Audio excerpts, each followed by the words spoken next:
Հայտնություն 12-րդ գլուխ։ Եվ երկնքում մեծ նշան երևաց, մի կին, արեգակն իր վրա առած, լուսինն իր ոտքերի տակ, և իր գլխի վրա 12 աստղերից մի պսակ։ Նա հղի էր, ճչում էր երկնքի մեջ և բազում ցավերով մոտ էր ծնելու։ Երկնքում այլ նշան երևաց. ահա հրակարմիր մի մեծ վիշապ, որ 7 գլուխ ու 10 եղջյուր ուներ, և գլուխների վրա 7 խույր կար։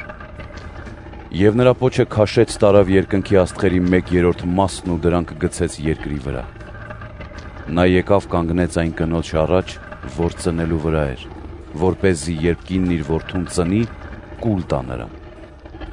Եվ կինը ծնեց մի արու զավակ, որ հովվելու էր բոլոր ազգերին երկաթե գավազանով։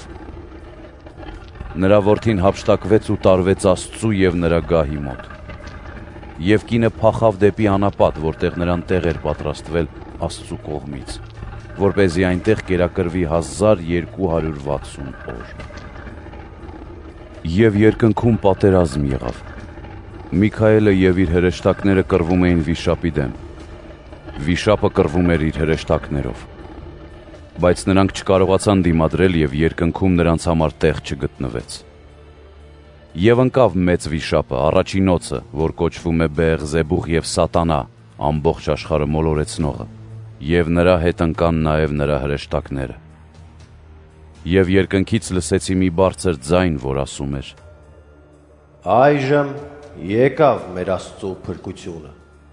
զորությունն ու արքայությունը և նրա օծյալի իշխանությունը, որովհետև ընկավ մեր եղբայրների դեմ չարախոսողը, որ Աստծու առաջ նրանց մասին գիշեր ու զօր չարախոսում էր։ Մեր եղբայրները նրան հաղթեցին գառան արյունով և նրա վկայության խոսքով,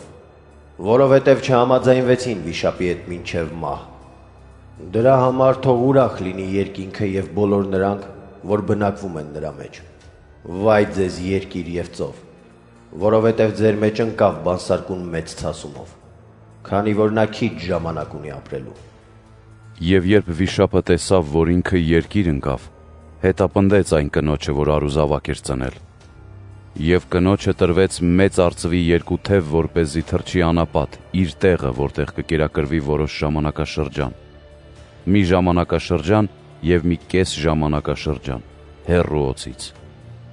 Ապա օձն իր բերանից հեղեղի պես ջուր թափեց կնոջ հետևից, որպեսզի նրան ընկղմի։ Եվ երկիրն օգնեց կնոջը, բացեց իր բերանը և կուլ տվեց այն ջուրը, որ վիշապը թափել էր իր բերանից։ Վիշապը զայրացավ կնոջ դեմ ու գնաց պատերազմելու ընդդեմ նրա մյուս զավակների, որոնք պահում էին Աստծու պատվիրանները և վկայում էին Հիսուսին։ Եվ նա կանգնեց ծովի ավազի վրա։